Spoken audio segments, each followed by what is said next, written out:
and welcome to this week's Say Report. It is I, Sejohn, here with my host companion, Devon Decker. I'm Devon Decker. Yeah, but we are here, kind of getting towards the end of the summer, and things are slowing down here at the old Say Report as we get ready to go into apple picking season. Uh, Well, that's right, Sejohn. Siege, no pressure. I've you had. eating the apple at the same time? What was that I for? was talking like an old timer farmer man might talk at the apple picking stand. Like you're missing teeth and chewing on caramel. Yeah. That's also sort of Adam Sandler-y there. I guess it's everything. Boop. Hello. I booped back in. Oh, I booped back in from the other universe. Sejohn, no, thank goodness. I didn't feel like it was you. It felt like it might have been a facsimile of you created from some sort of what-if hypothesis. Sejohn, Yeah, the robots, they were trying to come and get me. now Sorry, now yeah, that you're here, now that you're here for real, I gotta tell you, no pressure, but I had kind of a shitty week. And I'm really hoping for this episode of the Say Report to, like, refill my batteries and get me back on the right track. So, again, no pressure. Excellent, Devin. Well, in that case, we should talk about, well, if we, any of, well, Dev, I mean, like, what's going on this week? I just, so I don't know if I talked about it on the show last week. I definitely talked about it with you, and our time together in the studio recording, it all blends together. But it all started last Monday, where I ordered a delicious barbecue steak sandwich, and I did not get my delicious barbecue steak sandwich. And that was kind of the first disappointment of many. And that right Going there, into that's where it all went into a different universe. Yeah, what if Devon had gotten the sandwich that he ordered a week ago? Is this just the what if report?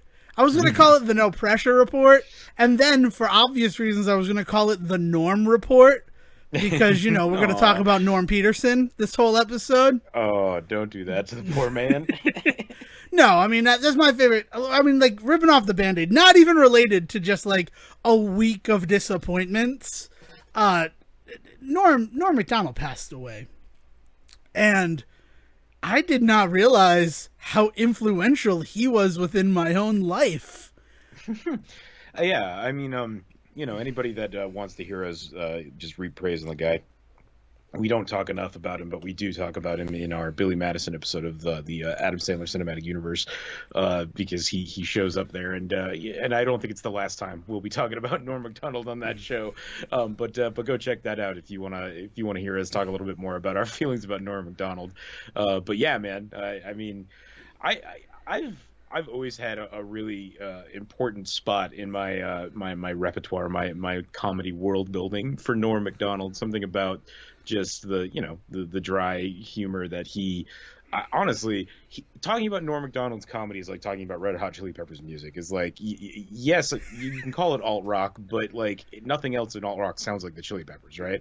And like that's the same thing with Norm MacDonald. Is you can call him one of those great alt comedians that came up in the '90s and really just kind of made comedy his own by creating the style. And he's not the only like dry-witted like comedian out there, but man, the dude was just in a league of his own. Yeah, he took the dry wit to a level that should forever be praised. And thankfully, in the wake of us losing him, right, and rest in peace, Norm, thank you for the laughs, it seems as if he has been remembered. It wasn't one of those times where somebody who was important to me passed away and the rest of the world just kind of let that pass on by. It was like, oh, this meant something to me, and that hurt. No, everybody kind of had a Norm MacDonald story, which was kind of cool last week. It was also a little bit depressing. To think that, like, this man who touched so many lives and so many people, I don't know if they got to tell him in the moment, right? Like, we did praise him in that Billy Madison episode, but I think it's the first time we ever really talked about him in the whole oeuvre of the Say Report.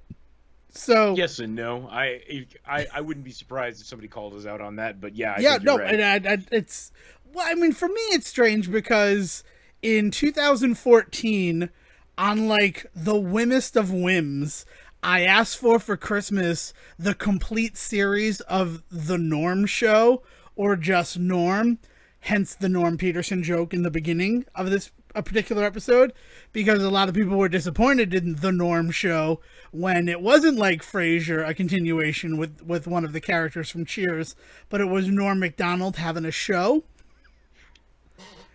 And that show meant a lot to me growing up, come to find out. And I think it was because of Nikki Cox. I watched Unhappily Ever After on the WWB. Yeah. I tried to do it like the Frog. No one is Michigan J. Frog, except for Michigan J. Frog, which is probably a good thing, because he's a gaslighting son of a bitch in his best, and just the schmuck at his worst. Take that, Michigan J. Frog. Yeah, Michigan J. Frog. Oh, you gonna sing and dance about it, or are you just gonna act like a normal frog, huh? Ha, I called you out. I took that frog out back and shot him a few years ago, man. I have not seen him in a while, so I think you might be. Yeah, I think we're safe. He's come up a couple of times here, because I keep finding, every time I find my plush of Michigan J. Frog, I'm like, oh, Michigan J. Frog, and then I'm like, oh, you're a jerk. Like, I was happy for a minute. Let's create some pub trivia here for a second, and it'll be the best kind of pub trivia, because it would probably turn out to not be true. But Michigan J. Frog appears to be the only Warner Brothers animated figure that did not show up in Space Jam this year. That is true. Considering how many other Warner Brothers properties appeared, the fact that Michigan J. Frog, of all things, did not make an appearance is a bit odd. I mean, my mother definitely noticed that. She was disappointed that in all of it, Michigan J. didn't show up. And also Pepe Le Pew. That's the the unfortunate thing. That can't be the bar trivia, because Pepe Le Pew did not show up in any way, shape, or form. Pepe Le Pew was actually filmed and in the movie, and they decided to cut it because the scene was, no joke, too creepy. Yeah. I mean, Penelope Pussycat was apparently a bigger part of the team as well. Yeah. Which I love that I have her name just ready to go in my mind every once in a while. But yeah, so it's one of those situations where I asked for that show on DVD, and then I proceeded. It's probably the first show I ever binged, if I'm being completely honest, because I watched all 3 seasons, which only is 54 episodes due to the nature of mid-season replacements at the time. Mm-hmm. And love it. I love that show. I love the song "Too Bad" by Doug the Slug, or Doug and the Slugs. I'm not 100%. And I've been listening to Doug and the Slugs movie. I think it's Doug and the Slugs. I've been listening to their music as a sort of weird tribute to Norm MacDonald, because Too Bad was the theme song of that show. And that show, watching it as an adult, I realized that I watched it when it was new in 1999, and I had internalized a lot of what that show was offering. And it was when that show kind of drifted away that I turned to Adam Sandler, and They're All Gonna Laugh at... Not They're All Gonna Laugh at You. Yeah, that's the first one, right? Yeah. They're All Gonna Laugh at You. The one with Toll Booth Willie and all of that. Right, yeah. So, it's just interesting, but that show, I care a lot about that show, and it's strange to me now that DVD sets of that show are now going for $700 in the wake of his passing away. And it's not available anywhere else. I am in the process of archiving it, because I want to be able to share that show with people, not just for Norm MacDonald, mostly for Laurie Metcalf, because she carved out a beautiful little path for herself in the 90s of being the straight man to the comedic presence. I mean, Roseanne. And then, she's kind of the crazy person in Dear God.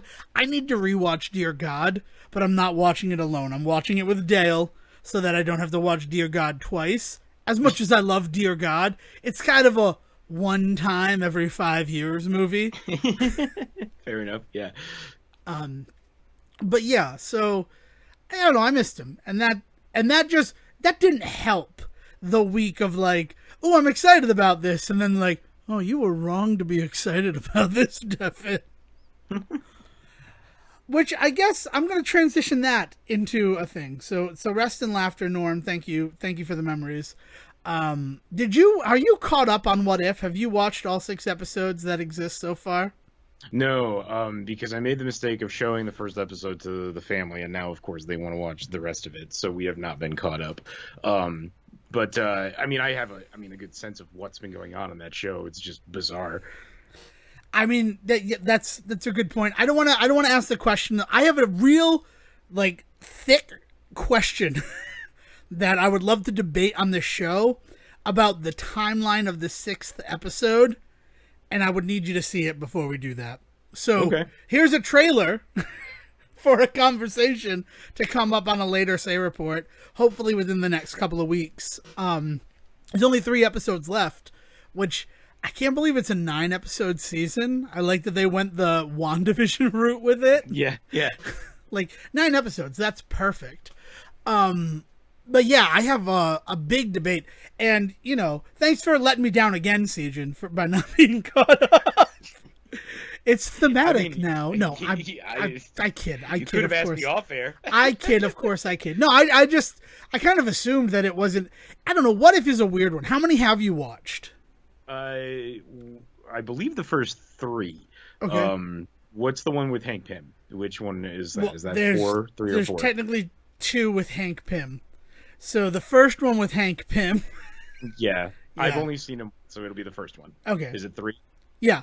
What the Avengers, the busiest week in the MCU, when Hulk, Iron Man 2, and Thor were all happening simultaneously.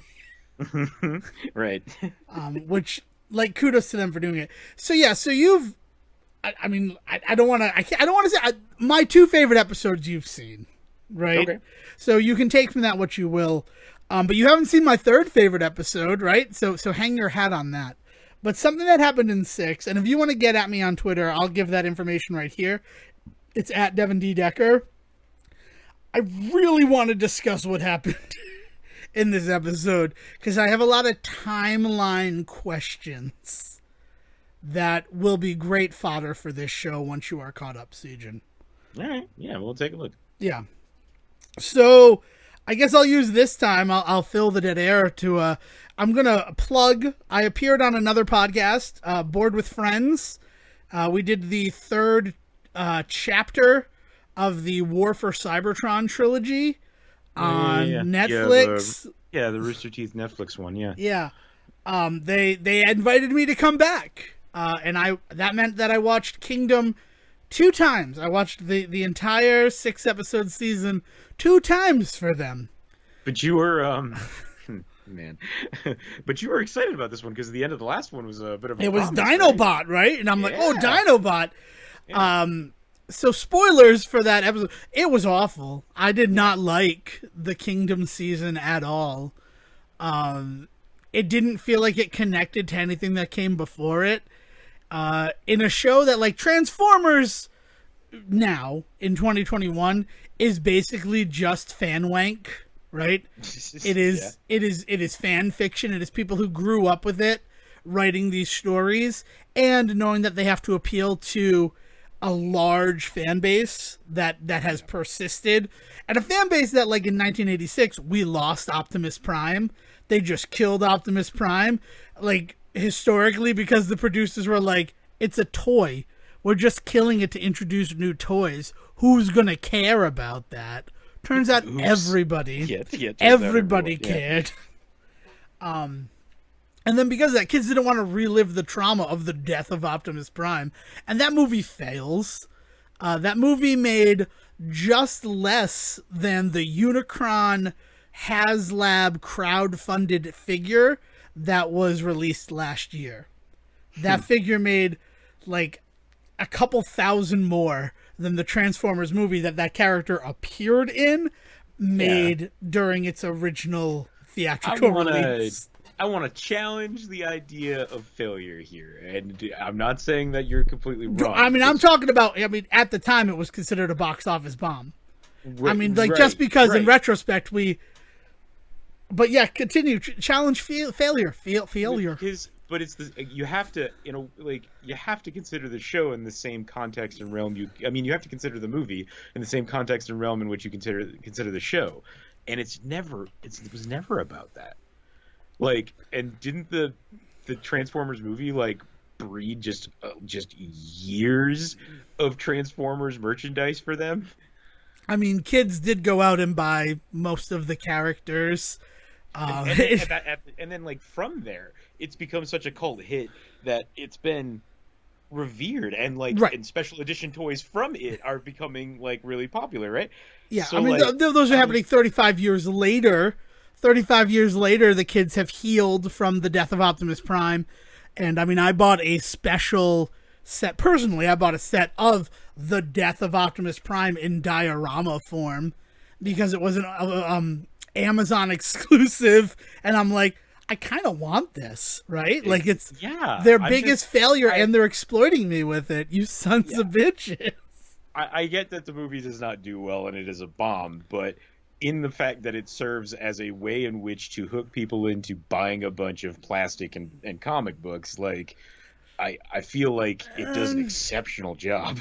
Really, the reaction afterwards is what does a good job. It made people realize how important the storytelling aspect of the sales of those toys were. Mm-hmm. So killing Optimus Prime, I mean, it has resonance throughout the entire industry, the entire toy industry. Duke of G.I. Joe. Well, I was going to say very specifically the toys for television industry specifically, right? Yeah, because it affects a ton of people like G.I. Joe, He-Man, and things like that. Yeah. I mean, interestingly enough, you look at G.I. Joe, Duke was supposed to be killed to make way for the new line of toys, and they poorly ADR'd, he's fallen into a coma, into that movie, so that we knew that Duke could come back. But what persisted more, and what really got Transformers back on track, is they added to the European release and the video release a crawl at the end that said Optimus Prime will return. And then they were able to create event Saturday morning television with the return of Optimus Prime 3-part episodes like happening. So yeah, no, I completely stand by the idea that the movie itself in a vacuum is probably a failure. But I think that like talking about Transformers and like, you know, that entire toy industry of like, we're also going to create a show to go along with it, and then we're going to just the stories on the show are only there to introduce more toys to then sell to the kids. Like there's just something very beautiful about the idea that like, yeah, of course it wasn't an artistic success because it was just commercial. But it really wasn't a commercial success either, because people didn't go see the movie, and a lot of people, because it made them sad, didn't want the toys to be like a reminder of it. And there were still Optimus Prime toys on the shelves, and the kid's like, I don't want to buy that, he's dead. Like it didn't work the way they wanted to. Where it seems to have like reignited was when they brought Optimus Prime back, and that's when everybody's like, oh my god, I gotta watch again. Yeah, man, I need the toys. It's the new Coke. It's the new Coke, old Coke, right? That's what it is. But it's more distilled out because, like, historically, Coke did that on purpose. They did not kill Optimus Prime on purpose. And they had to do more. Like, they've been very upfront about the fact that we didn't think anybody would care that Optimus Prime died, and then we had to do damage control to save this franchise and this property. And now, last year, this is a fun number, 36, no, I'm sorry, I think it's something like 60 Optimus Prime toys were released last year, like new Optimus Prime toys. Mm-hmm. So, I mean, in the one hand, it showed them how important Optimus Prime was to their entire, like, franchise, right? This is the one that everybody always cares about the most, right? Right. But at the same time, it means that we're always going to get multiple Optimus Prime toys in a year. It's interesting. It's an interesting sort of, I don't know what to take away from it, but I did some research into the Transformers movie after watching Kingdom, and the issue with Kingdom is that at this point, they don't have to try the same way that they did. Like, they just say we're doing a new show, and then they're just going to release toys in that show's, like, market under that title. And it doesn't matter if those characters show up in the show or not, because everybody wants a 2021 Waspinator, which, like, transforms better and actually looks like a wasp and a robot in both modes. Yeah, right. So they've really, Transformers is the best example of, like, farming a fan base. Yeah. I don't know what we're talking about. I gotta be honest with you. I drifted into this conversation, and I'm enjoying it, but... Yeah. I mean, like, I am disappointed to hear that you didn't get to go out on the Transformers series with a bang, right? Because this is supposed to be the canonical end for them, right? They're not doing any more. Well, it's the end of War for Cybertron. Yeah. I would be very surprised if there wasn't another show in the works. Yeah. I certainly hope they don't go with Rooster Teeth. They used a lot of, like, non-union voice actors, and that was distracting watching it. Like, it wasn't people who knew how to voice act voicing the characters. And, like, 50% of the time it'd be like, try to sound like this guy who already did it. And then the other 50% of the time it'd be like, just go nuts. Nobody cares about Megatron the dinosaur. Yeah. It's interesting. It was an interesting choice to go with them as kind of the creative, like, animation heads on this thing. You know, they do still hold the record for longest running series ever with Red versus Blue. Like, the fact that is still a thing is astounding to me. And, you know, then our WBY did, like, gangbusters. You know, so, like, it's not that these guys have not proven themselves to be able to be successful before, but, like, very noticeably, both of those things started back in, like, what, 2003, 2005, I think, for the two of those things. Yeah. And, like, they found success doing that stuff on YouTube when YouTube was just getting started, and, like, so this pervasive attitude of theirs of, like, we're just going to use a bunch of our friends to do stuff. Like, because that's just how they've always done things, and people have, and it's been charming in their other work. It doesn't sound charming here when they have the financial heft of Netflix behind them, right? Right. Well, it does make you wonder how much of the financial heft they have behind them with Netflix. Like, almost like Netflix is, we're going to go to these guys because they can do it on the cheap. In Maybe. A weird way, like the models. I would say that we have never really heard that Netflix cheaped out. That's not true. We don't. That is not the first thing you hear. When Netflix gets a hold of an IP that is going to make money, they don't tend to be shy about spending the money first. And when Hasbro comes to Netflix and says we want to do a 3-season like arc of Transformers, I don't think Netflix's first choice is who's the cheapest animation house we can get to do it. And like other examples of that are what's going on with He-Man right now, are even to that point Castlevania, right? Like the choices that they have made when these big budget franchises have come to them. It's a weird left turn from Netflix to suddenly be like, let's not spend the money on this one. So then it does make me curious if Hasbro, I don't know why I said Hasbro, like it's Attleboro, but Hasbro would have gone to Netflix and said, we want to do a series with you, but can we do it on the cheap? Yeah, I feel like it's a Hasbro edict, not a Netflix edict. And it gets weirdly wrapped up in that, but I think Netflix is able to know of the people that they work with, the one that, like, would be the most affordable for it.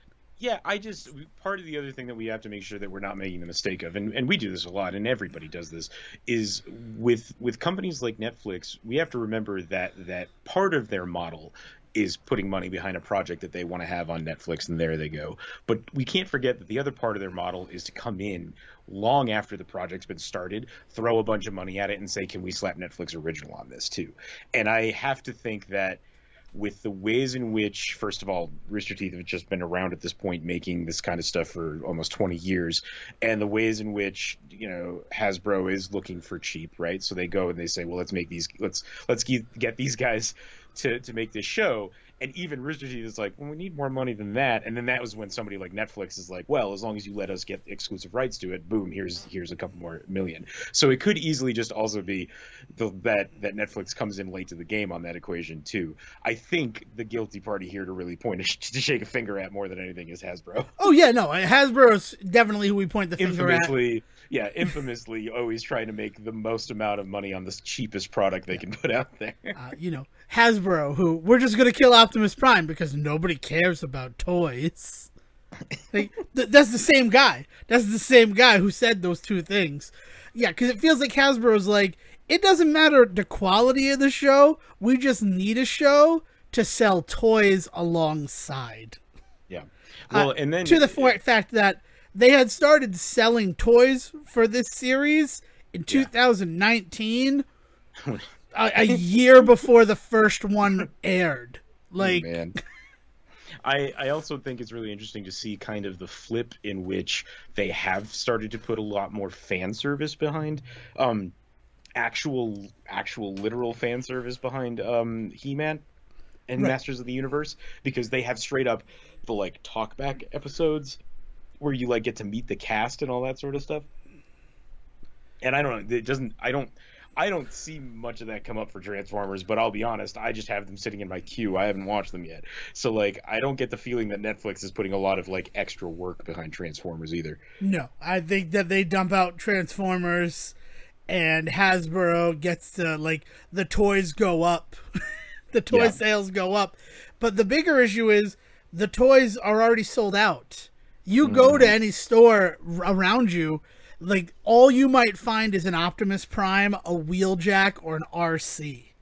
Because they have, like, Wheeljack got 3 releases last year. RC got 2 releases last year.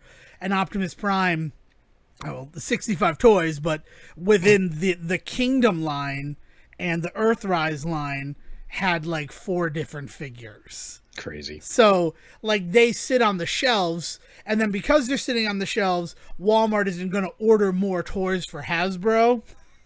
Yeah.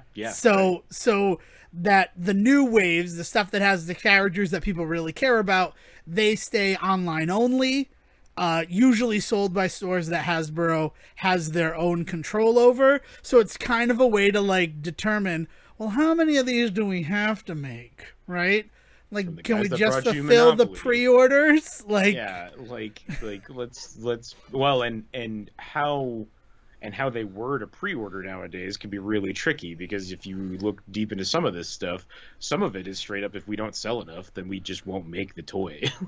Right. I mean, that's like the HasLab stuff. Yeah, but then also the pre-order stuff, any pre-order that you make, there's the expectation that you might not get it. Right. Like, if they say they're willing, it's 100 action figures in every pressing of the figure, right? Every filling of the mold, every production run of the figures is 100 figures. Right. If they sell 515 figures, they're not going to do 6 production runs. Yeah. They're going to do 5 production runs. And so 15 of those pre-orders are going to get canceled. And that's just how it happens. And that's like what happens with Target, where I pre-order something from Target, and then, like, it's another slicing of that pie is like 100 in each production run, but Target can only buy them in, like, packs of 4. Yeah, or, when you pre-order a Fallout game from Bethesda, you're supposed to get a really sweet vault jacket, and instead you just get a poncho with the number 11 painted on the back. Exactly. Mm-hmm. Yeah, they don't want to put the time. They don't want to put the effort into it. Pre-order is the worst thing that's happened to the collector's culture, right? Because you're essentially playing the stock market with bits of plastic. Well, and wow, I don't like that. I just unlocked that pathway in my mind, but yeah, holy fuck, you are. Yeah, man. Well, and then so to that point, they stretch it even further beyond the collector's mentality, and they just do it with all entertainment. Anything that gives you that pop culture endorphin rush of you can now also pre-order your tickets to go to the movie, pre-order your video game, pre-order all this, and like. We see pre-orders with video games get pushed back and canceled all the time. We see movies nowadays. In the last 2 years, we've seen a lot of movies that have had their release dates pushed back. An awful lot of people that bought early tickets to go see Dune in IMAX that now they're being told they're not going to be able to get to see it until late, like next year, maybe. Yeah.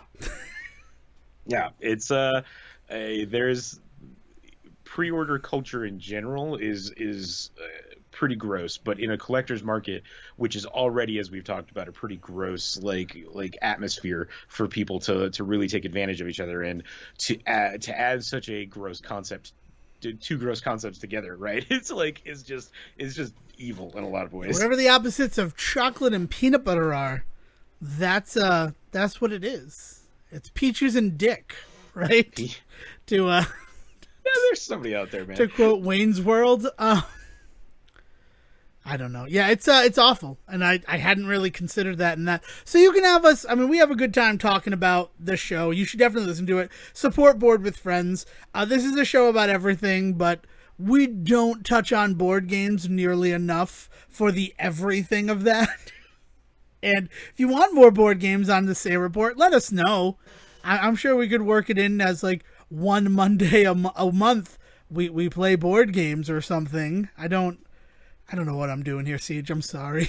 It's okay. I mean, look, I come from a very board game heavy household, but we've talked about this before. Yeah. It's not something that's huge with you and your family. So like, I don't expect you to have bought like the latest expansion for Darklight, like we have 11 of them upstairs. But that's just the way that the cookie crumbles. Sometimes we're not all going to be into everything, but that's why it's great to have niche shows like Board with Friends. Yeah, that can be there for you to talk about that sort of stuff when we anything that falls through our cracks. Yeah, exactly. So go listen to Board with Friends. Zach and Sean, they're good dudes, and they do their time from time to time episodes like the Transformers Kingdom stuff, where they're talking about more than just board games. And then at that point, the board goes from BOARD to BORED because they're just bored with each other, I guess. I don't know what. I don't think that was a compliment, but there you go. That's their own marketing. It goes from Board with Friends to Board with Friends, and I think that's a clever pun. But like, we're bored playing board games. Let's talk about Transformers this week. I don't know. I love you, Zach. Transformers, apparently. Speaking of bored, BORED, Deathloop released last week. Whoa, that's a hell of a transition. All right, yeah. Well, I mean, it's clever when you consider it. So I don't like Deathloop. I played for about, I'm gonna say, an hour on release date, and I have no desire to go back. So what's the core concept of this game? People have been talking about it for so long, but nobody's actually been able to talk to me about like what it is. Okay, so the core concept of this game when it starts is tutorial. That hour of gameplay that I played is all tutorial. And I mean, that's interesting in a game where like, so the main meat and potatoes of it is you play a guy named Colt, and he is stuck in a time loop on this island. And that's it. That's all you know when the game starts. And you explore around a little bit until you realize that you were the head of security for the people on the island, and that the island has 8 people on it called visionaries, and they're kind of like Elon Musk, Jeff Bezos characters, who have grand ideas and thoughts for the world. And the reason they came to Black Reef Island was to pursue them without any sort of fear of like government oversight or anything like that.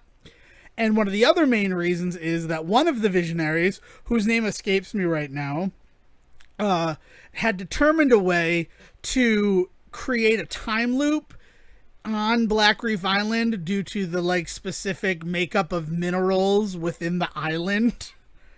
And in that first hour of gameplay that I played, right, which is really just the first day Like I've died 3 times so far in Deathloop. The initial death, which you have to do to like realize, holy shit, I'm in a time loop, right? Okay. I fell off a cliff, and that killed me. Was that like a purposeful fall? No, that was an or, accident. Okay. I was running away from bad guys who were shooting at me. Every time you die in the day, you wake up the next day. You wake. Yeah, it's like Groundhog Day, right? Not Majora's Mask because it is specifically a 24-hour period. But yeah, so that's the thing. So I ran off of a cliff, running away from bad guys before the you're supposed to die death. I did my supposed to die death, and then the whole tutorial of it, you're supposed to go through an entire day, and you don't really die at the end of that. You just go to sleep and then still wake up on the beach. Oh, okay. So, like, I don't know if that one counts or not, because I didn't die to get there. In fact, I got a trophy for surviving all 4 quadrants of the day, which is morning, noon, afternoon, evening. I guess. So you got an achievement, so that means that you weren't expected to die at that point? Yeah, like, or you were expected to? It's an achievement for just surviving a full day. It's an achievement for not dying. What a crap day! What a crap achievement to put in if one of your like one of your story beats is going to guarantee it's going to pop. Well, because I did that without it being a problem. So there's what I'm asking. There was a way to die that day, but you didn't. You. Yeah, it's strange because you're in a time loop, right? You're in a time loop. And that's important. That's like the whole of it. Like the moon is going to hit the earth. Phil, the weatherman, has to learn a lesson. What any other time loops in popular history, popular culture, right? Live, die, repeat, or whatever. Sorry, Edge of Tomorrow. I don't know why I called it Live, Die, Repeat. I called it Live, Die, Repeat because I got into a fight with somebody about the proper title of the movie, and it wasn't Sejohn, but I decided to throw shade at Sejohn for some reason. I love you, buddy. I don't know what's going on. But in addition to being on this island that is within a time loop that, if left unchecked, will continue for 52,000 years, like that's a moment that happens in the game, and then the person's like, but I'm going to stop it after 60 or so. Like, oh, so we know that this can be stopped, right? But in addition to that, Colt has a slab.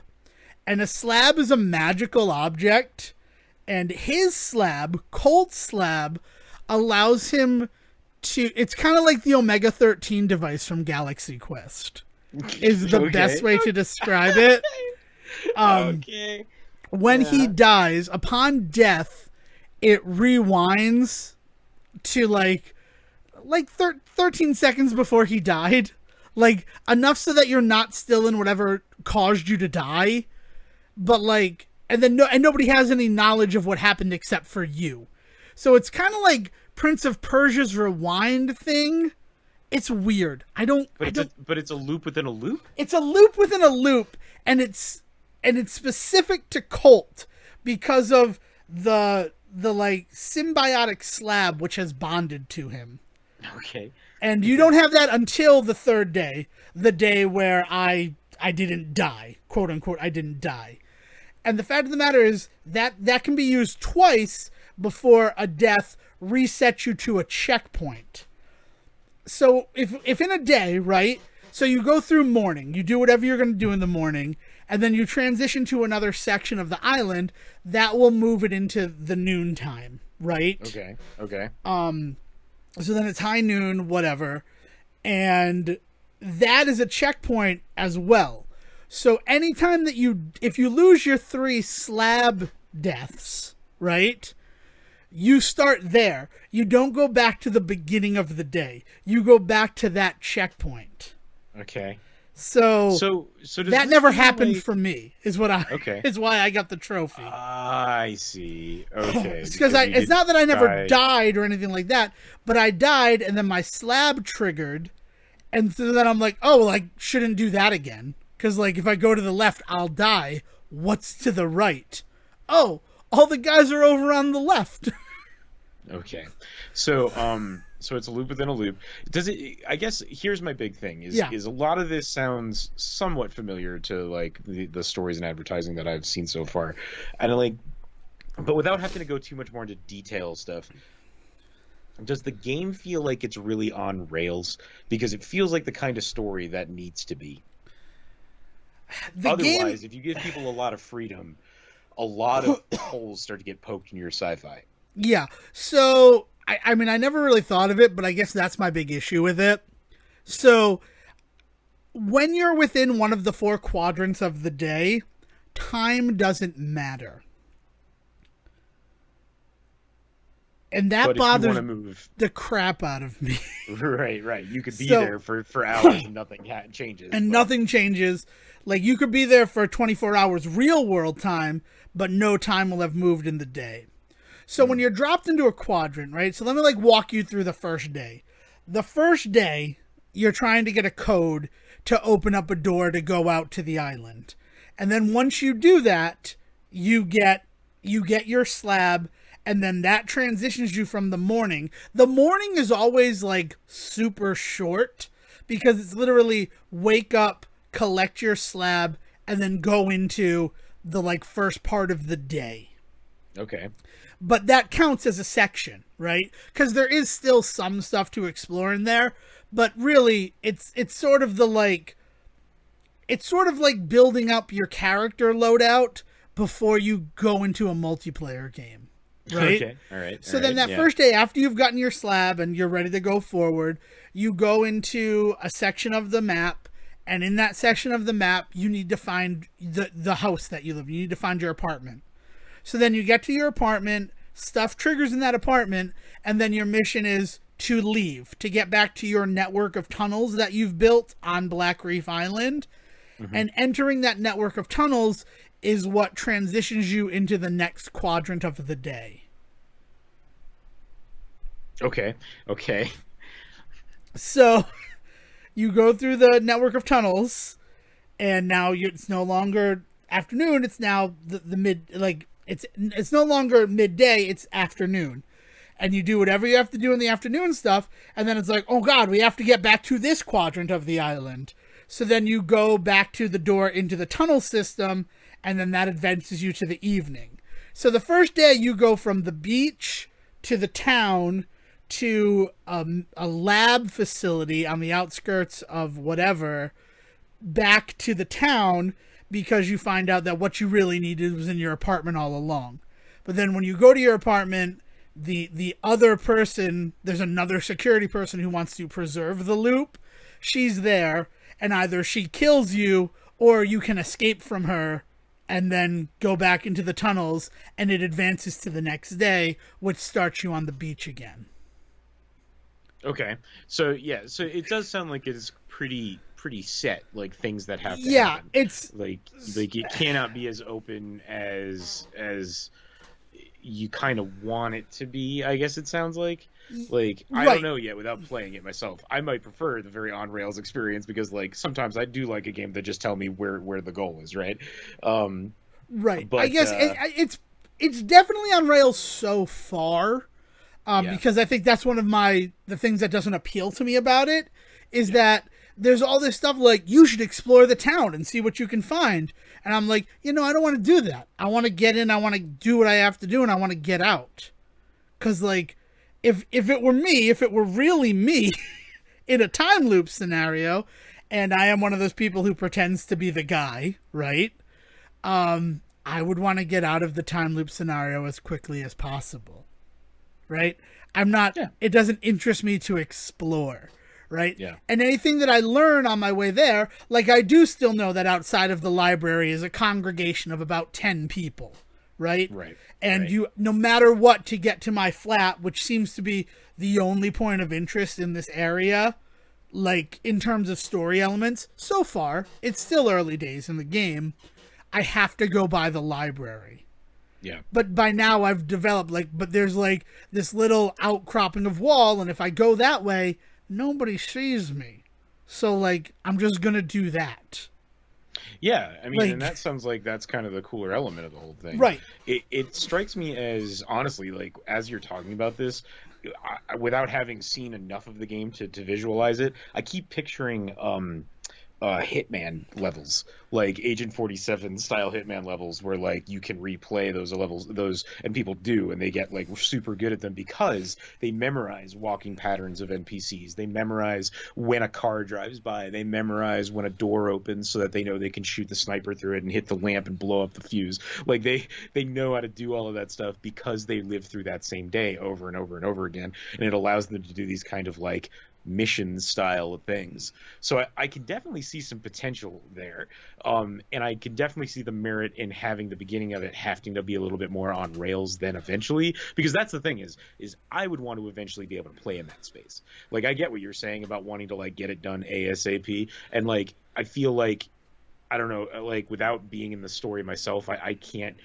say whether I'm with you or not, because on the one hand, I totally get it. Like if why are you talking to this person when you could just be pushing the red button? Like, I hate those kinds of moments in video games and television and in movies. Like, it's the worst.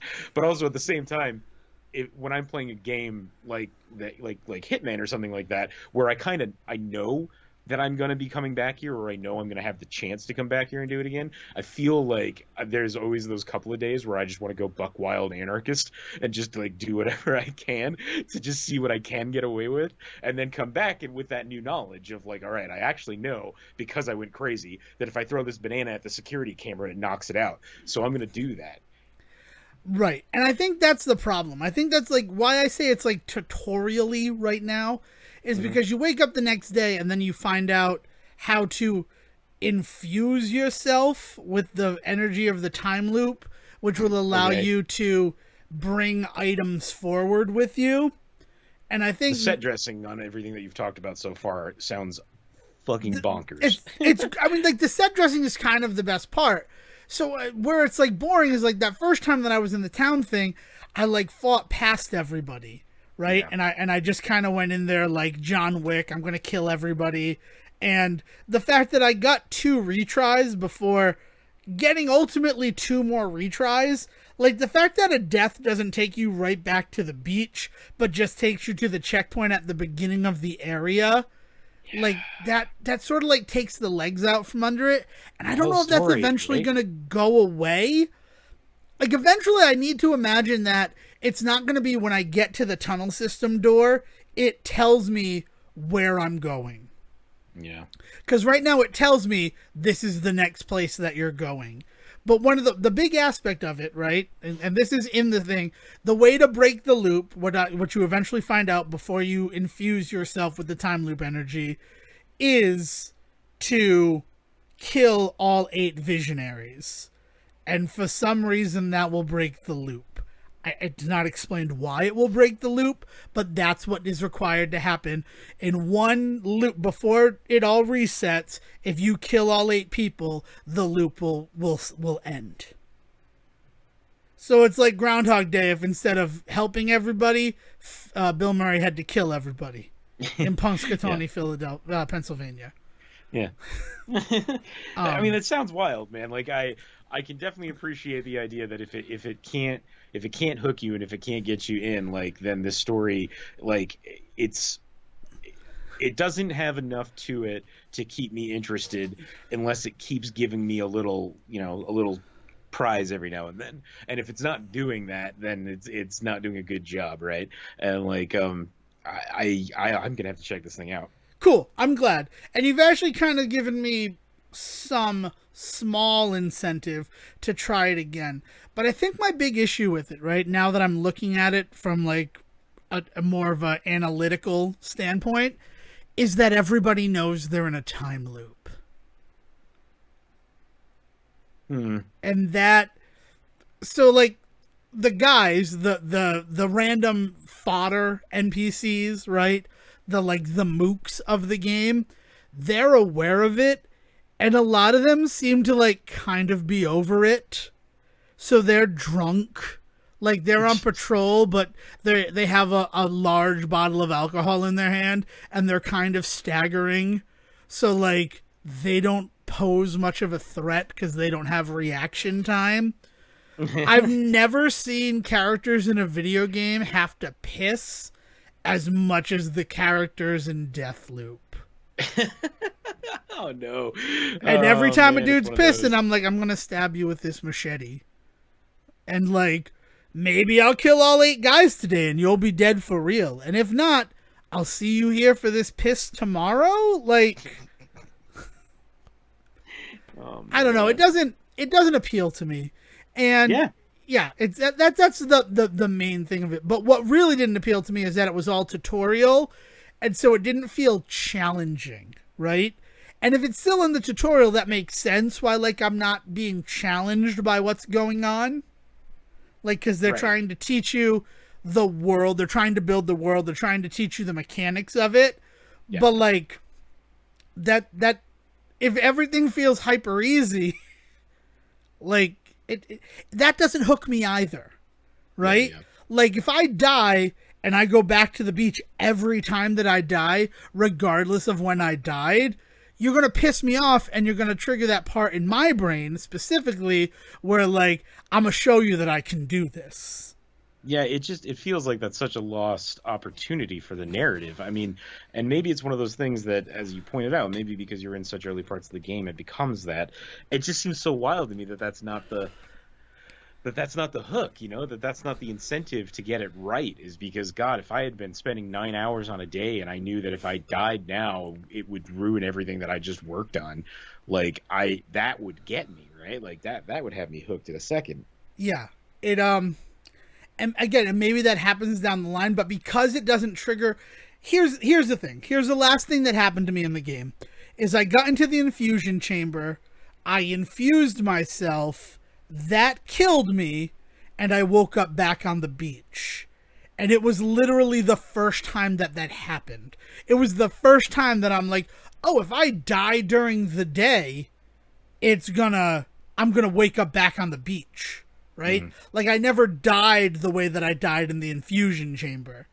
But then, based on the nature of the slab, you have the 2 like second chances, which is weird. But then that third chance takes you to the beginning, like the checkpoint at the beginning of that quadrant. So that's just weird to me. That's just so weird to me. Yeah, I don't understand it, is what I'm going to say. And now that I'm thinking about it and talking about it with you, I don't know why the infusion process didn't also infuse me with that slab and sent me back to the beach at the beginning of the day. Like, it also kind of went against its own science fiction bullshit in that moment. That is... Like nuts. it, like, and it has that moment where he's like, "All right, I'm gonna have to leave this here in order to infuse myself," knowing that like it's still back at the beach the next day, right? Yeah. But then I'll have to absorb residual time energy to infuse the items I will eventually need to basically Home Alone my way through killing the 8 people in one day. The thing is like, I am all for junk science in your stories, right? Like, I love it. I love bad, unexplainable gizmos and gadgets that just do a thing. Like, I don't know why it's getting to me that this game is so wishy-washy. At least it sounds like it's so wishy-washy in its own reality, in its own narrative, in its own world. Like the ways in which you have described the actual science fiction elements of this just sound so silly in a way that is not fun, but rather just like too goofy to like take seriously. Yeah, that's an unfortunate fact of it. I haven't even talked about. It's like if somebody did a parody of a Quentin Tarantino like movie, and so they like added a bunch of stuff in it that is Tarantino-esque, but obviously more than Tarantino ever would, right? Like, so you watch it and you know it's a parody of it, and you know it's just too goofy to even be, despite the fact that Tarantino is very heightened reality in and of itself, right? And so like you talking about this, like, despite the fact that I understand that it's a sci-fi video game about like time loops, so it's gonna have silliness in it, this is just way too far in some cases. I haven't even talked about the hackamajig. The hackamajig? Is that what you call it? Nope, that's what the game calls it. And the hackamajig is a walkie-talkie so that anyone on the island can be in communication with Colt. Like, it explains how anybody can talk to him while he's running around the island. But also, if it is equipped and you get nearby anything that can accept radio signals, you can hack and take control of that thing. Okay, so it's the Batman like radio hacker thing that Bruce has in all 3 of the Arkham games, 4 of the Arkham games, I should say. Yeah. Okay. But yeah, I mean, but like, not like so like I think that you think of that and I think of immediately Arkham Knight, like the moment where like you need to find the exact frequency and match it in order to take it over. This one you just gotta point it at the thing. And like between the 10 and 30 seconds, you're in control now. Yeah, they work that doohickey. See, that's a perfect example, though, right? Like, exact same tech that you're talking about in those 2 games, but the way the Arkham series works that into the fiction, where, like, Penguin knows he has it, so he sets up blockers in Arkham City, so you have to actually take out, like, blockers before you can use it in certain areas and things like that. Like, it becomes part of the fiction that everybody knows that this is a thing, and they don't love that the main hero has it, so they try and do things to, like, yeah, that works. This, it just sounds like everybody's just fully aware that this guy is going to fuck up their day, and they just let it happen. Yeah, I don't know. I haven't gotten. I've even met one visionary. Like, I've met and killed one of the visionaries. That's how you unlock the infusion of it all. Okay. And that was not difficult. Like, I kind of felt like Batman's an interesting parallel. Because, like, when Batman beats up the Riddler, it's like a jock beating up a senior citizen. Mm-hmm. It's like Tom Brady punching out a 90-year-old woman. Like, mm-hmm. Yep, no, Tom Brady can do that because Tom Brady is a cyborg robot man. And obviously, one punch is going to send that person down. Like, the only reason that visionary gave any sort of challenge to me, and huge air quotes around the word challenge, is that her slab gives her the ability of, like, multiple man. So she could have multiple instances of herself. Yeah, of course. Yeah, no. And I had to kill every instance of her before she was defeated. But every instance died with one hit from my machete. I didn't even use a gun against this person. No, man. But the slabs seem so much more interesting to me than anything to do with any type of time travel. Like, the fact that, like, yours gives you time abilities is nifty, but the idea that every slab is different and different people get different powers from their slabs, like, that seems like a pretty cool story. I don't care about this island that's in a time loop thing that you're talking about otherwise. Yeah, the slab thing, and one of the cool things about the slabs is when you kill the visionaries, you can collect their slab. So then you could use their powers. So it like, let me tell you, the person who like can split into a bunch of different forms, I feel like that's going to be important in terms of the whole. Okay, so 2 points of clarification then, and they have to do with each other. First, then, I should have asked you this earlier, but who remembers? You said everybody remembers they're in a loop. So does everybody remember what happened to them the last day? I believe so. Yes. So this visionary that you've killed, now that you're restarting the day, they're going to be back, right? Yeah. And they're going to remember what you did, and they're not going to have their slab, or they will have their slab. They'll still have their slab because apparently the slabs cannot be infused with the time energy. But I don't have their power. I would have to kill them again to get their power. Okay, still interesting, but I still stand by the fact that now they're going to know that you're coming after them. Right, but I think the time loop has persisted for so long, right? That it's one of those things where, like, today could be the day that Colt's like, I'm going to go try to kill this person. And they're just gonna shrug it off from there on out. They're like, I might die today, but it doesn't matter because I'll be back tomorrow. Right? Death becomes meaningless. I mean, that is also interesting, but it doesn't sound like this game is handling that concept well at all. Yeah, it's because you're not wrong, because you'd think that same thing.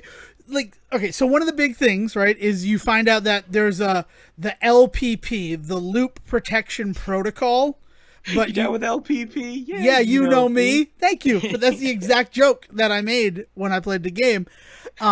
So you find out about the LPP, and because you're like a meathead sort of like brawler dude, you're like, that must be a weapon. And that's what you go to your house to retrieve it, and it's already been stolen. So then he's like, well, tomorrow I just have to get here earlier to steal it. And it's like, yeah, but if I'm the person who like stole it at nighttime, like I'm going to steal it earlier in the day. Yeah, I mean, why does it not, at this point, why is this island not just become Battle Royale for the first hour of daylight every day? Like, what is going on? Yeah. Like, this combination of like, futility that everybody clearly seems to be feeling because they're stuck in a loop, while also then, like, feeling the desire to go about their business as if they're gonna survive today is really weird. Like, there's... Yeah, it doesn't gel. It doesn't jive. Because that's the thing. 'Cause he's like, I'll just get there earlier tomorrow. And you get there earlier tomorrow and like, oh, there's the LPP. And it turns out it's not a gun. It's the loop protection protocol. And it speaks about the fact that as long as one visionary is alive, the loop persists. And it's like, oh, okay, so I got to kill all 8 people. That's how he reads it. And then he's like, well, guess I'm going to go do this now. Guess I'm going to go commit some serial murder. But it's just so strange that, like, you know that he had to work to get the code. Why wouldn't the first thing you do be to go get that item every day? Like, and you clearly have the knowledge. In fact, Colt, it seems like, has a type of amnesia at the beginning of the game. And everybody's like, oh, you don't remember? We've already done this. How do you not remember this? Yeah, that's even weirder, right? Is the idea that you have to play as this character that's supposed to be your surrogate, so you can't know the fact that you've been in this loop for this long. So everybody else is just going about their lives as if this is just normal, but you're just like, what the fuck? What the fuck? Yeah, it's interesting. This is wild. But it's not executed well. And it's one of those things where, like, Dale and I sat down excited to play it on Tuesday. We stopped playing it, and then, like, I said to her, she's like, have you played any more Deathloop? And I'm like, no, I was waiting to play it with you. And she's like, oh yeah, no, don't do that. you don't need to wait for me. I think I'm Deathlooped out. And I'm like, oh, okay. Sorry, like, I'm sorry that you're Deathlooped out. I don't know how to feel about that. Yeah, I don't know, man. But, speaking of other endless loops, I did clear Hades. I made God Gamer makes good in clearing Hades. Nice. And that, I got to him, and he beat me. The first time I escaped, Hades beat me. Second time, I kicked his ass, and it felt really good. And then I've gotten to him 2 more times, and I've gotten him down. Spoilers for Hades. But, like, it was one of my favorite moments in the game is you beat him that first time. And, like, I'm like, oh, man, I wish I had never played a video game before. Because you know that he's going to get, like, his health back or have a second form. Yeah. And then, lo and behold, and I'm like, well, should I have not gone all out during the first section of this fight? And it's like, no, you have to. You have to treat it like, yeah, I need to beat him. So I need to expend 1 health bar to get to that second health bar. And it's okay if I take everything to get to that second part, because, like, I'll regain my, like, Call of the Gods attack or whatever it is. Like, everything eventually replenishes. Nothing is one-time use. So, yeah, you have to go give it your all the entire time. And then I got to him 2 more times, and got him and lost, and it was disappointing. But I do like that now that I can get to Hades, I can consistently get to Hades. Yeah, man, that's awesome. But that's a game that, like, I want to keep playing, even though it's kind of got that same death loop of it all, right? Like, yeah, but at least you actually do restart the whole day every time you die, right? Yeah, exactly. You go back to the House of Hades, and it's like, well, I failed. I guess let's try it again. Like, yeah, it really takes something away that you get, like, midway checkpoints. Yeah, that's very bizarre.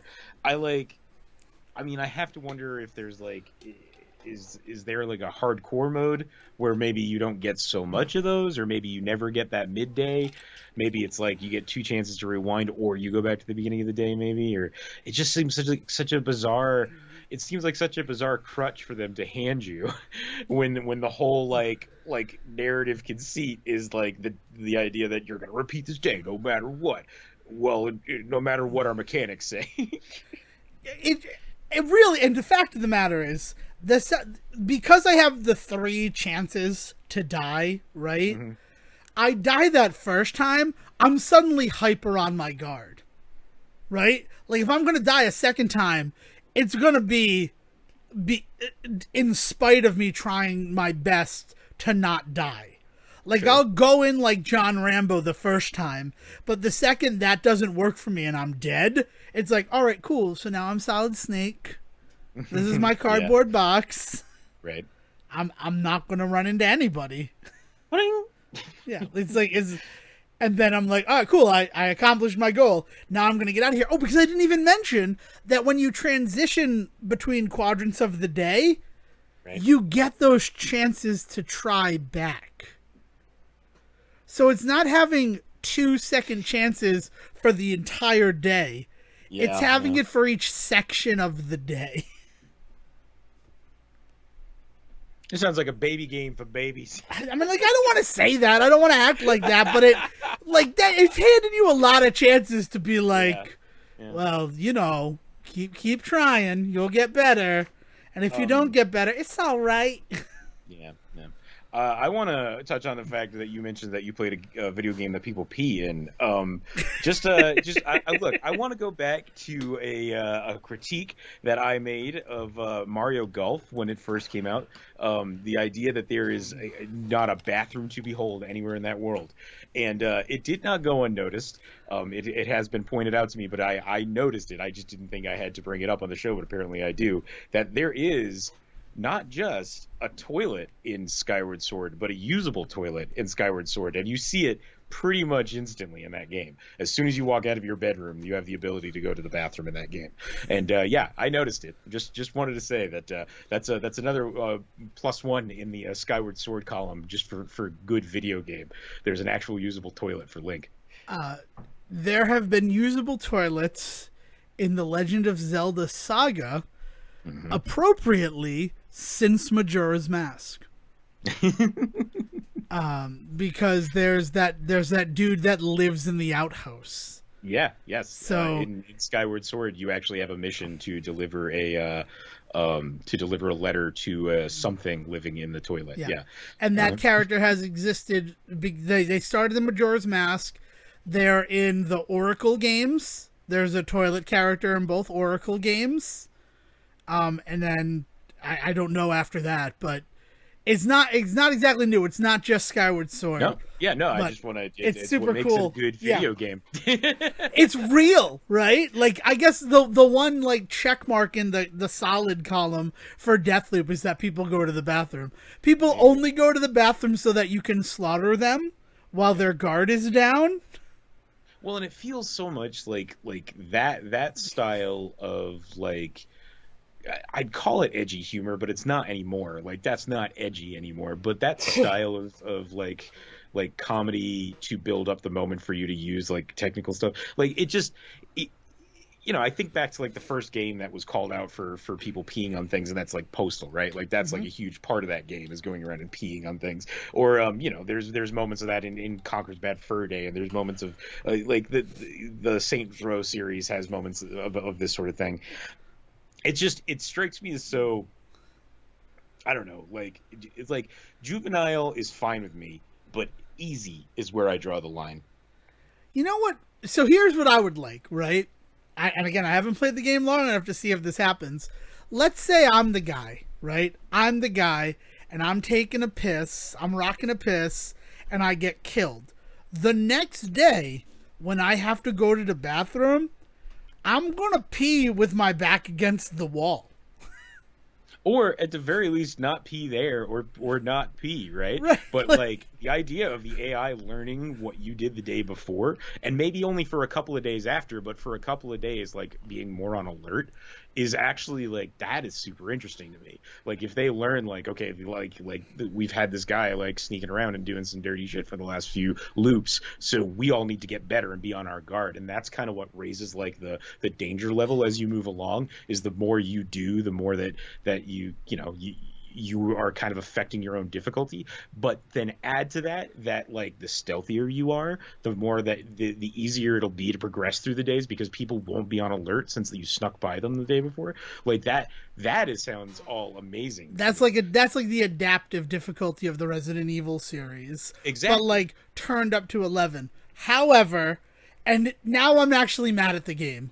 You've succeeded in making me mad at the game, because in the morning, there's always the dude who's taking a piss, and the first time that you meet him, it is so you can learn about the stealth kill, right? If someone doesn't know you're there, you can sneak up behind them, hit R1, and you will kill them, right? With your machete. If the next time you come up to that guy, he's ready for you, that would be cool. That would be a moment in this tutorial section that could teach you your actions will have consequences. Right. And the fact that they don't do it, the fact that sometimes I kill that guy just for fun. Like I don't have to go out, like I don't have to go out of my way now that I have the code to my tunnel system. But I will just sometimes go up there to kill him because like, man, learn. And he never does. Yeah. I'm going to shoot him in the head with the nail gun next time I'm playing the game. He's not going to learn.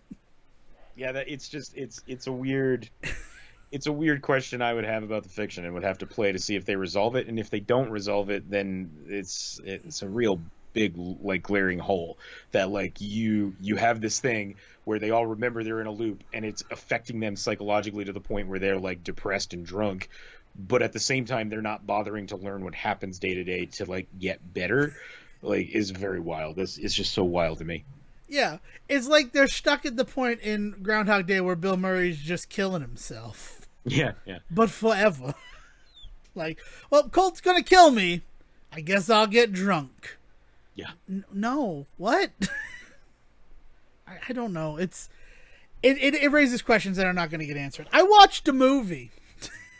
Okay. We're going to talk about a movie that I watched. It's from 1932. Do you want to take a guess at what movie we watched as the kickoff to Saturday Classics 2, Declectic Boulevue? That didn't work. I don't know why I tried. Let's see. 1932. Why would you watch a movie from 1932? Because Dale chose it, and Dale has a film degree. So, was it Arsenic and Old Lace or something like that? Like, what was it? It was the original Scarface by Howard Hawks. Wow. Okay. Man. That movie is 1 hour and 32 minutes long. Long back then. That movie felt like it lasted 17 hours. Yeah. Oh, man. I ate an entire pound of nuts trying to stay awake during the Howard Hawks Scarface. Hey, you go eat a pound of nuts, you bastard. Hey, you bastard, you eat a pound of nuts. Oh, man. Wow. So had she seen it before and wanted to show it to you guys? She saw it in a class. She watched it in one of her classes while she was getting her film degree. And the whole point of the classics, right, the Decker Classics, is it's movies we feel like you should see, right? And so, like, this coming Saturday, we're watching Cape Fear from 1991. And in the first round of classics, we watched the 1964 version of Cape Fear. So are you gonna watch the 1980s Scarface when you can get to it? I would imagine that that's going to be part of Classics 3, because Classics 2 has been decided. It will take us through to December, and then in December each Decker will pick a Christmas movie to be watched on Saturday, which should be fun, right? Scarface. No, yeah, that's great. But then I think I would like to watch the Brian De Palma Al Pacino Scarface. Because, let me tell you, the 1932, I don't know why a bunch of people have those bootleg posters on their walls in college. Oh, man. Yeah, I like the look of Scarface. He had a scar on his... He looked like a Dick Tracy villain. Right. Like, with the big lips and everything. He kind of had Flathead's haircut. Like, nice. 1932 would have been pre-regulations, right? Like, yeah. It would have been... And it is... So...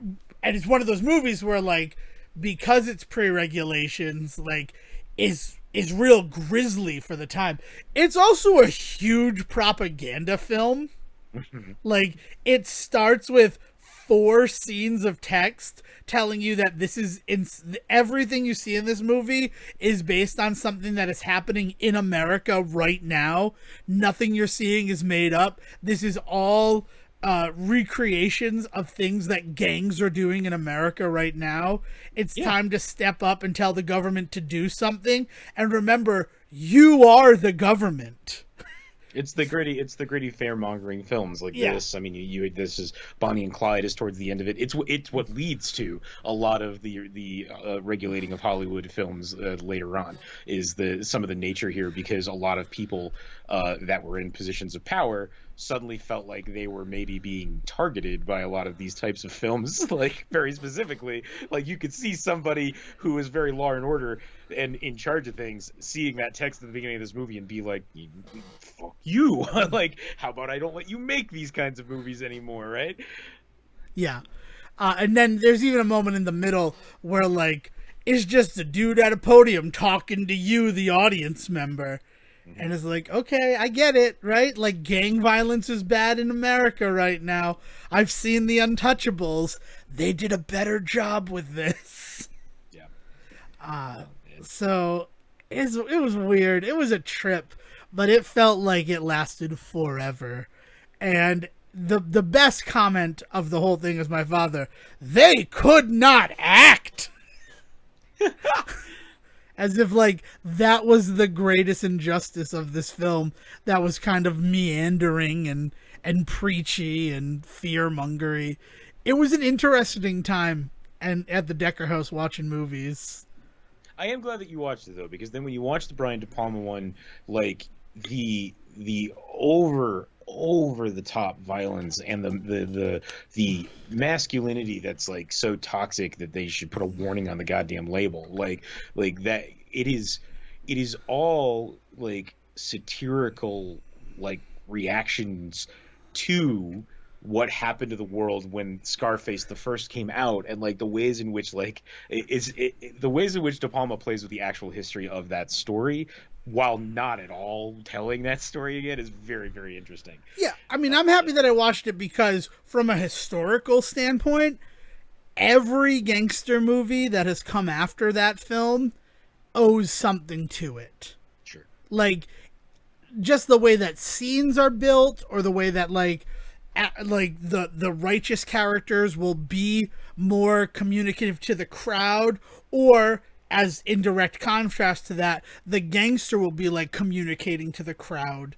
Like, there's so much, like, symbolism, because there's all these X's in Scarface, and, like, those go on to become the oranges in the Godfather films. Right. Like, it's super cool to see how this film from 32 influenced crime cinema going forward. Oh yeah, but it ain't, like, no Citizen fucking Kane. Yeah, no, huge influence on, like, the noir style. Like, you talked about the idea of Scarface having such a unique look to him, so, like, going forward, there always has to be, like, a lighting effect or a costume piece or something that defines the gangster character in every one of those movies, right? Like, I think of all the, like, really shadowy shots of I think it's Bogart in Angel's Dirty Faces, where he plays the guy in prison. I believe so, yeah.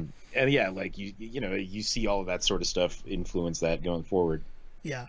And I think my favorite part of it all is Scarface in the movie, which is Antonio Capastillo. His philosophy is, you do it yourself, right? Carry the gun and you do it all yourself. Because if you have somebody else do it, what's going to stop them from coming to do you eventually? right? Right. Like right. that's his whole thing. The only reason that he rises to the top is because Lova, the guy who's in charge, he's leaning so heavily on Scarface, and then like so Scarface is learning the business and all of that, and eventually when Lova becomes too much, he's gonna get one in the head, and then Scarface is gonna be in charge. Right. And it's like, so like his whole philosophy of like you do it yourself, and like I really love that. Like that's a smart philosophy, right? Like the only person who you should be like who should have any sort of accountability is you, because then what are they gonna do, right? All they can do is hold it against you. You can't turn yourself against yourself, right? Yeah. Right. It's like this real beautiful thing, but like no gangster in any of the movies after it have like adopted that very strong tenet of what's going on. No, I mean there is definitely something about this attitude going forward that there's no honor among thieves, and that gangsters are always out for themselves, but never to the level where it is used so manipulatively. Yeah, like it, and it's really interesting. Yeah, I mean, like, you know, you never want to talk about like the glorification of these guys that you know they committed mass murders, they robbed banks and it hurt a lot of people in the process and like things like that. But there is definitely something about the ways in which Hollywood and then the government and then themselves, the ways in which all of it is all built facade for these guys. Like every single one of those guys from back in the day there, that they were created at a time when media, the newspaper, was really starting to do its sensationalism and like tactics and things like that. And so you have a lot of guys where maybe they robbed 3 or 4 banks, but suddenly their numbers were like, oh, robbed 20 banks across America. They were cited in North Carolina one day and California the next. And it's just like, yeah. The St. Sycamore School of bank robbing. Yeah, there you go. Right. So you know, like the other thing that I think Scarface does really, really well is it's one of the earliest examples that I know of that captures kind of that mystical like lore of the gangster that like makes the character, if you're not careful and not smart about your filmmaking, can make the character come across as the hero and come across as maybe the one that people want to emulate, which is the problem then that you end up with the Brian De Palma one years later, when people see that movie and they for some reason see Tony as the guy, and you're just like, no, you're supposed to see him as a monster. He's a tragic character. Yeah. Like, oh, he's got everything he wants, but he's not happy. Right. Yeah, and at the end of the day, he's his own worst enemy. Right. Because he is the only one that can do any damage to himself. He does all the damage to himself. Yep, like you would, right? Yeah. I can imagine. So yeah, so that was something. That was an interesting thing that we did this weekend, was watch Scarface. And I don't know, I mean, definitely glad I watched it, but woof. Just woof. That's awesome. Yeah. I'm glad you guys are keeping up that tradition. I'm very curious to see what you guys do going forward. I like these little like look backs on Hollywood history that you've been having. Yeah. I don't remember any of the other ones that are in there. I know that I put in Speed, but just because Dale has never seen Speed. Man. And like, you gotta see Speed. Yeah. Pop quiz. Hotshot. I mean, especially if you're going to watch a 20-minute bus fight scene in Shaanxi, you need to see where that's all coming from, right? I don't know. I haven't seen Shaanxi yet. I'm not ready. Okay. I'm not ready. And okay. The unfortunate thing, I'm going to be honest, and obviously why they didn't do the day release, they don't have a premium version of it anymore, is you can't find a beautiful version of Shaanxi. Like Black Widow, a week after it was out, you know, the darker corners of the internet could tell you how red your ledger was. Yeah. Well, yeah, and you know, the other side of that is we can't ignore it was that announcement came out conspicuously a couple of weeks after the announcement that they were getting sued by Scarlett Johansson for not including premiere access numbers in her box office tally in her contract. Rightly so. Anybody that thinks otherwise is an idiot. Like she was like, hey guys, like we had an agreement that you were not going to put this on a streaming service because it was going to affect my numbers. It's right here, literally written in like ink on on this contract. Yeah, And Disney was rightly just like, so that she is entitled to compensation from the money they make there. Just making sure, because you said rightly so, and it could have gone both ways. No. I was in the process of explaining myself. Like when she can point to a literal sentence in her contract that is like, "We will not put this on streaming services because so much of this money is tied up in the release," and then you did it anyway. Like it's the stupidest move I've ever seen Disney make. And it's not that I think that Disney's stupid and that they won't somehow get away with it, because they're Disney. Of course they will. It's just, of all of the things that we have seen Disney like go kind of like sideways on in terms of legality, shall we say. It's the most blatantly, obviously, like, you're gonna lose this one, guys. So to that point, they suddenly were like, yeah, Shang-Chi's not gonna come out in theaters the same day as Premiere Access or any of that. Also, we're probably not gonna do that with any more of our movies going forward. Because it kind of screwed us. Yeah. And so I totally get not like getting out to it. I lucked out. A group of friends wanted to do it, so like 15 of us basically got a whole theater to ourselves to see it. And so we got to go have that experience, and I can't wait to talk to you about it. I had a heck of a time. I loved the hell out of it. I can't wait to talk to you about it. I mean, it's bled into 2 episodes of the show now, and I hate it. I hate that I haven't seen it yet, but my experience with Black Widow was awful.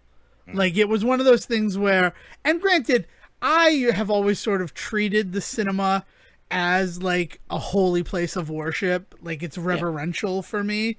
So like, it's pretty easy for me to have a bad time at the movies. Yeah, you're setting yourself up for failure. Like, I understand that, but you know, to think that like theaters are open again, and I went and I saw it in Connecticut because I'm not going to the showcases still, right? That boycott is going to persist because I don't want to give money to that company anymore. Yeah. And so I find a place. I find one where like you have to buy your tickets in advance and choose your seat.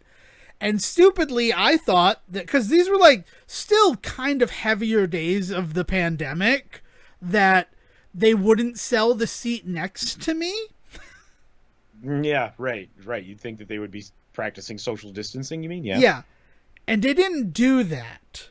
Yeah. So, like, and I didn't have a great seat either.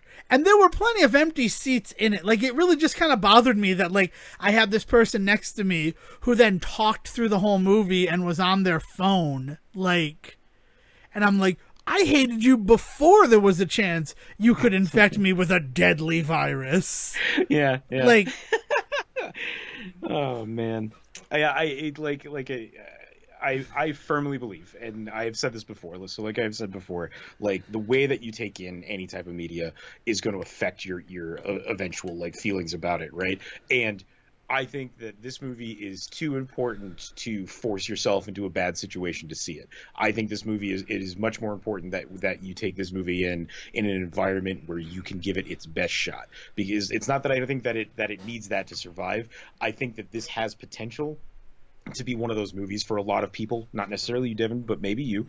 This has the potential to be kind of that one that sticks to your ribs, like that one that really like becomes the one that you kind of go back to. It is so beautifully done, so beautifully Marvel, and so beautifully disconnected from anything else they've ever done before.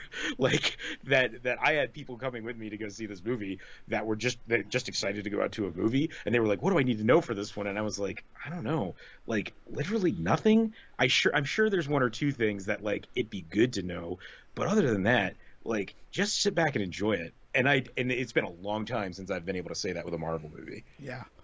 I mean, I will say that Black Widow, despite hating the situation of seeing it, despite having this, like, just the worst person sitting next to me, to my left, right? I went with somebody, and the person on my right, he was lovely, right? I miss him. I'm glad I got to have a moment to hang out with him, despite the fact that I haven't had one since. Because of just the nature of things kind of getting worse around here.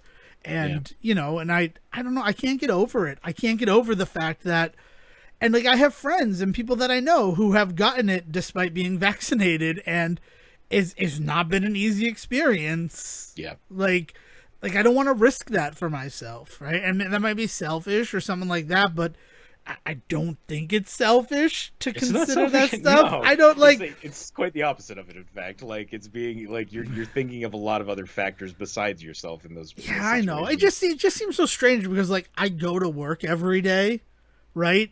So I'm already exposing myself for that. But I guess it's like I want to mitigate my chances of exposure, if that makes sense, You got to right? budget your risk. Yeah. That is like that is an actual like concept out there, and I'm sure that somebody's out there rolling their eyes right now that I just used that phrase. But like that is an actual concept. You have a risk budget, right? And every the way that I've heard this concept explained is it's per family. Every family has a risk budget. So if the kid wants to go and play sports, like do you let them do that? Well, yeah, but if you're going to do that, then maybe you don't go out to your yoga class this week because you want to try and budget that risk within your family, right? And so like it's something that has been talked about for years because of health insurance and the shit show that is in this country. But like it has been beautifully applied to the idea of vaccination and COVID and all of that. Like you just you got to decide for yourself what you were willing to budget, and then you stick to it no matter what. And sometimes people won't understand that, but like you got to appreciate that everybody just has their own risk budget. Hey, Sejohn, thank you. I said no pressure to you, but you just alleviated any of my problems that I've had pretty much over the last couple of weeks. Because I think I'm having an issue balancing my ledger in terms of how I have to budget my time currently. Because the fact that I'm spending 40 hours a week in an office, like, is mentally exhausting me. From wanting to do anything else because of the fact that it is a risk. I'm taking on a 40-hour-a-week risk, where before it was a 40-hour-a-week, like, to survive, right? Like, I have to go to work to make the money to live, right? But there was nobody else there with you. Yeah. Well, but even then, like, for most of this year, I've been working from home. Like, last year, there was nobody else there, right? And then the beginning of this year, while we're in the winter and, like, numbers are going up, and I'm told specifically by my supervisor, I want you to work from home for the foreseeable. Like, oh, okay. Like, thank you, right? Yeah. And at that point, I didn't have any issue working that same 40 hours because there wasn't an added risk associated with it. Right. Thank you. No, like, honestly, thank you. Because I've been having a real hard time trying to figure out what's changed. Yeah. Since I've been going back into the office. And it's affecting a ton of people right now, man. Like, cause there's a lot of people out there that have spent the last 2 years.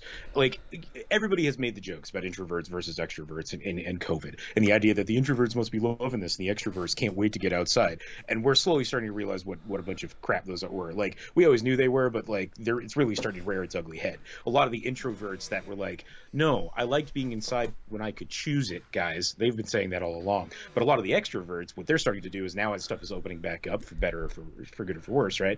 But as stuff opens back up, they're going out to things, and then the second they get out, they're realizing, oh, I don't want to be out till midnight anymore. Like, maybe 10 o'clock is okay, or 9 o'clock is okay now. Or, oh, this sport that I was a part of, like, I played basketball with the guys every week because I had done that my entire life. I took 2 years off because of COVID. I've come back out the first night, and I realize I don't really actually like doing this anymore. Like, it was cool, but I don't like it anymore. Like, I've heard all of these kinds of stories from people that are quote unquote extroverts and going out there and trying to get back into the world. And they're like, they're upset with themselves. They're mad because they feel like they've lost something in all of this. And it's like, no, you didn't lose something. You've recalibrated. You're recalculating like what matters to you, what doesn't, how what matters to you is affected and changed, and how you show that. There's a modicum of respect that you pay your family, and that has to do with the fact that maybe I don't want to go to the movie theaters right now because I've got people at home that I don't want to get sick. And like, that's a weird calculation. But to be honest, it's a good one to be making, and it's one that we should be making at all points in our life. Like, oh, the flu's really bad like right now. Maybe we don't go out to restaurants for a couple of weeks. Oh, there's a real problem with like the meat production in this country right now, and people are getting mad cow disease. Maybe we stop buying beef for a little bit. Like, we've always made these kinds of thoughts and calculations. We've just never adhered to them or cared about them as much as we do now. Yeah. I guess you're driving by Applebee's. on Saturday and seeing it looked like Applebee's pre the whole pandemic. Yeah. It's just like, I don't really, like, it's personal. I know it's a personal choice. I don't need to go to Applebee's right now. Yeah. And granted, I never needed to go to Applebee's before, but certainly now. Like, they have Free a new apps, Mountain Dew. $5 pint and diarrhea all night. What's not to love What's about not Applebee's? to love about Applebee's? They have a new Mountain Dew, though. Yeah. And I really do want to try. I mean, Is like, it an apple Mountain Dew? I wish. Are you kidding me? What a missed opportunity. It is dark berry. It's blue raspberry and blackberry. It sounds delicious. Yeah, but it doesn't sound like Applebee's. No, it does not. Like a Friday to me. Well, Fridays doesn't exist here anymore, right? Oh. Not in Rhode Island. I don't think there's a single Fridays anymore. They are kind of known for blue drinks at Applebee's, so I will give them that, right? Okay. Sure. But sure. like, make it blue apple blast and make it blue raspberry and apples. Yeah. I mean, I won a mixology competition with it was Fuji apple juice in vodka with blue raspberry lemonade to top it. And then they're like, "Oh, you really taste the apple," and I'm like, "Yeah, because we used hyper concentrated apple juice for it." But like, the other flavors give it the color that is actually appealing. Yeah. So yeah, it's weird that it's it's fun drinks. Blue Yeah. blue raspberry blackberry. When you're here, you're in the neighborhood. Oh shit. You're all black and blue. Oh no, I don't like what I just did to myself. But yeah, so it's just thank you though, because you really do it. Because like Shang-Chi, I mean Black Widow, the internal struggle with me was, and the reason why I saw it was, I've seen every Marvel movie in theaters up to this point, and it didn't feel divorced enough from the Infinity Saga films. Oh, not at all. To not see it in theater. But then Shang-Chi, it's like, it's kind of like a new chapter, right? Like this feels like it's the start of something new. And as excited as I am, because it is a character that I have some interest in from appearances in the comic books, right? And by all accounts, it looks like they're going to tap into some pretty cool stuff that the MCU hasn't hit yet, but like has sort of been there from the beginning, right? Yeah. The latest What If reminded me of that. I'm like sad that I haven't seen it yet. Especially as like leaks and such start hitting social media. Yeah, man, you got to be real careful because there is some fun stuff that it's a shame that like it could be ruined. Like I'm not a huge believer in spoilers when it comes to like narrative stuff, but you know, you give me a good surprise face on screen or a good surprise song beat, like a good song drop moment, like, and if that's ruined by the trailer in some way, that's always a bit of a bummer. But there's a lot of cool stuff. There's a lot of things that I really want to talk about with it that have to do with like, you know, the fight choreography being some of the best that Marvel's ever done, which is unfortunate thing to say after Black Widow was the last movie they did, but you know, we'll talk more about it after you see it. Yeah, I mean, and that actually makes me happy because having rewatched the entire Marvel, you know, oeuvre, the whole filmography of the end of the Infinity Saga during the pandemic, I realized how weak the fight choreography actually is. Yep. That, like, one of the reasons why my mother hates it, like, she says it goes on too long. And it's like, it's not just that it goes on too long. It's kind of hyper repetitive.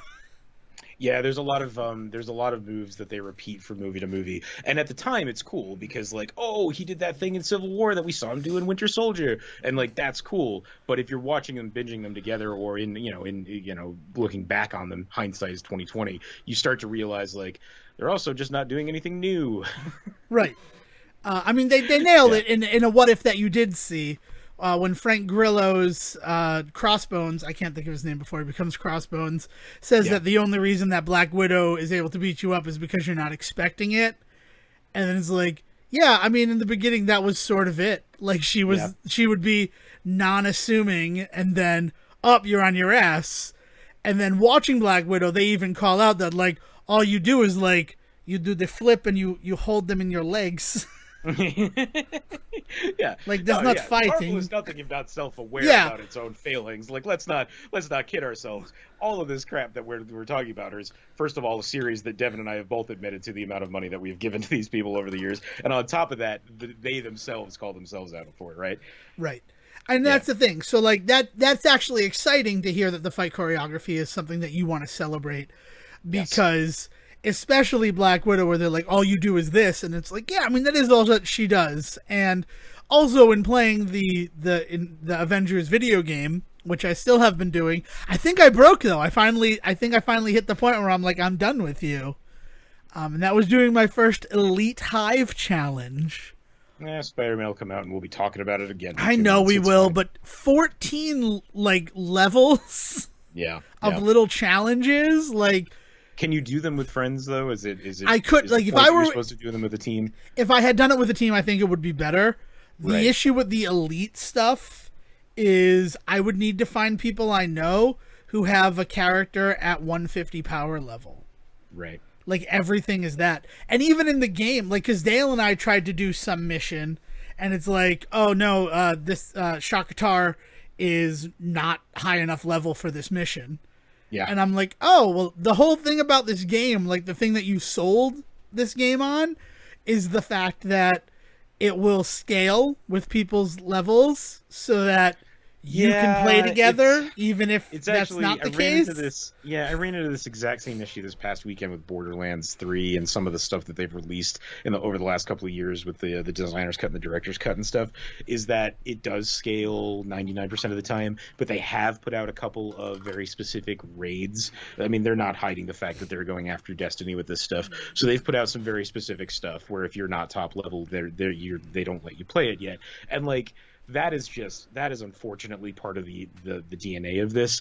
But you're not wrong. That the thing that they said was going to make Avengers stand out was that you weren't going to feel those moments. You were always going to feel like you could hang out with your friends and be the Avengers. And the fact that they have introduced this elite category that means that only certain people are allowed to play is not surprising because it's par for the course for the genre, but like it kind of goes against a lot of the quote unquote philosophy they told us they were going to have with this game. But as far as I'm concerned, they've been so divorced from the philosophy since day one. Yeah. I mean, we already talked about the one where it's like, you need a strike team of 4 players to even start this mission. Right. So, like, well, that sucks because if I go into it and I can't ready up until I have 4 people in the party with me, that's one thing. Telling me that I have to have 4 people before I can even select the mission means that I need to actually be with 4 people already. Yep. Me and 3 other people so that we can go into it. And like that is counterintuitive to me trying to play the game, right? How am I going to meet a squad to do that with? We just don't play games that way anymore. Yeah. That used to be huge with World of Warcraft, like putting like some of the best gear and stuff behind raids that required 4 to 10 people and things like that. And I mean, I know they do that stuff with League of Legends and all that sort of silly stuff. And Destiny has those things as well. Like you can't get into stuff, or they'll let you get into.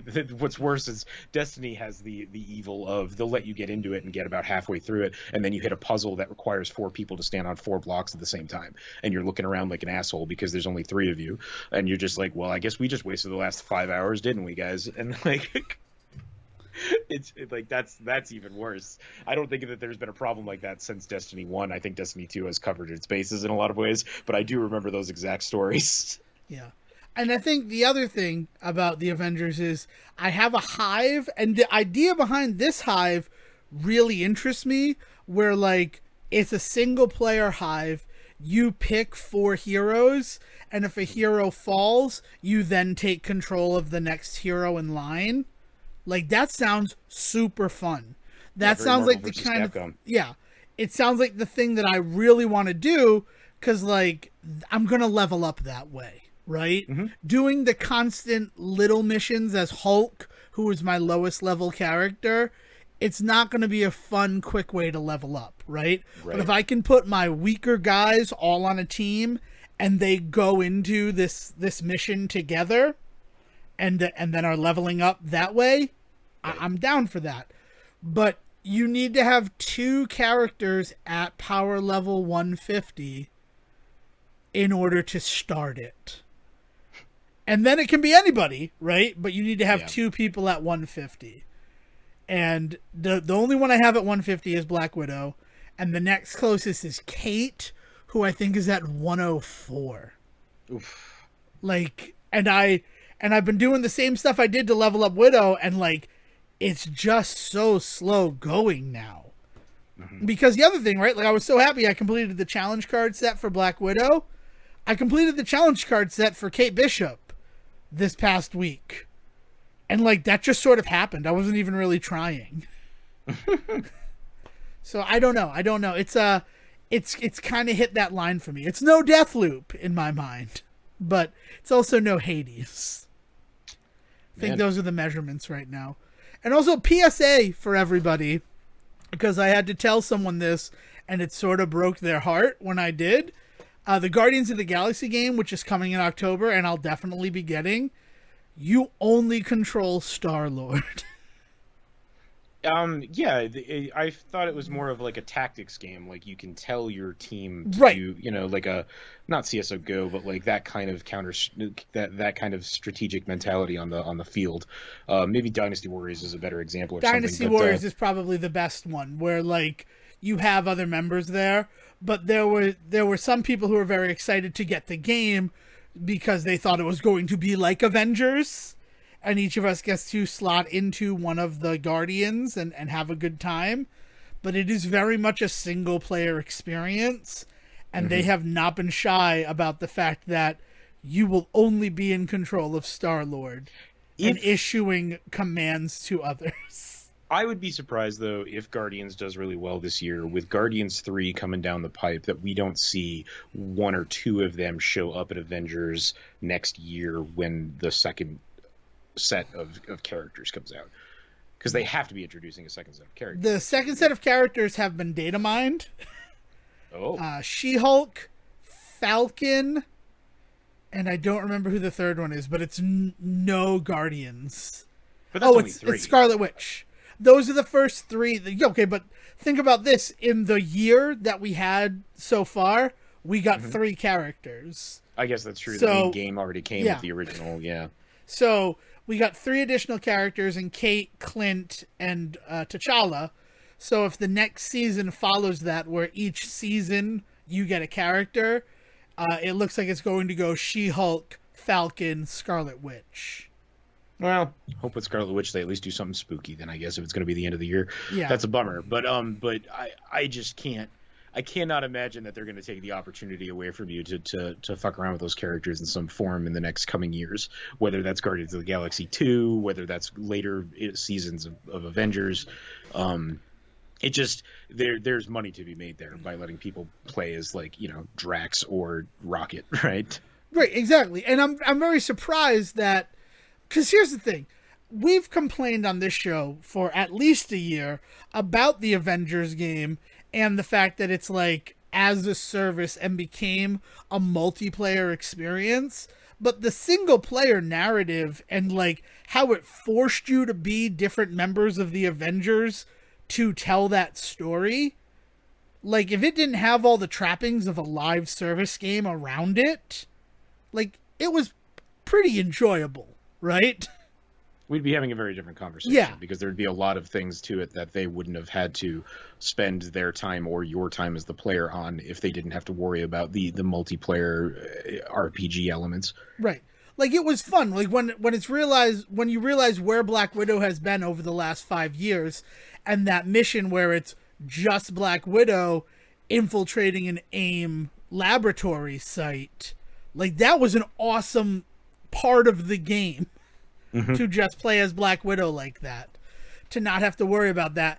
And it would be cool if they took that part of the game and that's what they applied to Guardians. Like, the first level, you're Peter, and the second level, you're Gamora. And then by the end, in the last level, you're doing stuff like you completed the Peter part, and now you have to do a area as Gamora. And that's it. But then if they did that, the inherent thought would be, well, now we need to give a multiplayer version where people get to play as the Guardian they want to play as, and they play with other people. Like, it makes sense. I don't know. But it's just a little PSA that you're playing as Star-Lord. That is the character you're controlling, based on everything. They have not shied away from it. And I think they don't want people to be disappointed when the game comes out. I don't think they want the conversation to be, but I wanted to be Gamora. Yeah, we all wanted to be Gamora.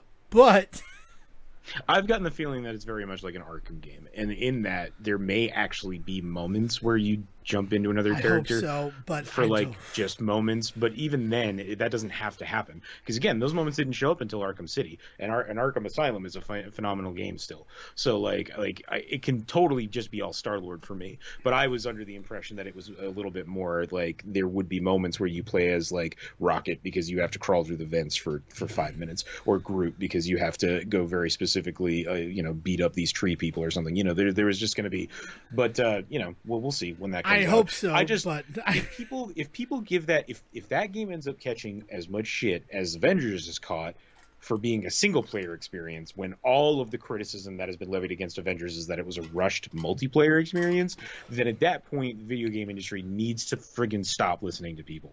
I cannot believe we've gotten to a point that the industry listens to fans as much as they do, but if that moment will have to break that cycle if that's what happens. I don't disagree. I mean, and that's what it feels like. It feels like the fervor and the chum in the water is that people are going to be upset that Guardians of the Galaxy is single player. That's the conversation I had this weekend. Yeah, when it's like, I can't wait till Guardians comes out and we're all playing it together.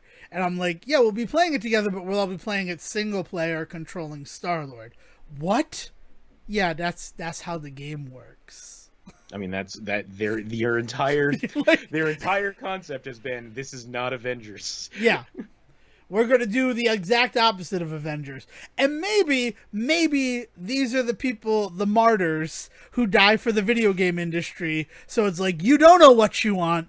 Just let us create games. And maybe you like them, maybe you don't like them. Yeah, just have fun with the game that's in front of you instead of complaining about why it's not the game you wanted. Yeah. Why in the Wolverine game do I only play as Wolverine? I wanted to be Cyclops. I want to hit you. That's what I want to do. All right. So, speaking of Wolverine, is the last day with Movie Wolverine on the desk because it's the last episode we're recording in summer, as Sejohn mentioned. Sejohn, do you have any questions for Movie Wolverine before he goes into his box? Well, wait, where in the movie timeline are we talking Movie Wolverine? Like, are we talking Logan, or are we talking, like, Origins? Well, it's not my Logan figure. I mean, I feel like it could answer really anything from before Days of Future Past. No, not First Class. No First Class questions, please. No First Class questions, please. Yeah. Let's see. When Beast first showed up, was he wearing clothes? Yes. He was dressed. Oh, you mean it for him?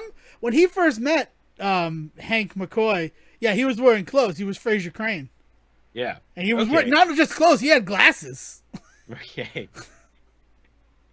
I was trying to remember if you ever wore clothes or if we just had naked Fraser Crane for the majority of that movie. No, I don't think we ever got like fully naked Fraser Crane. Maybe that's why that movie failed.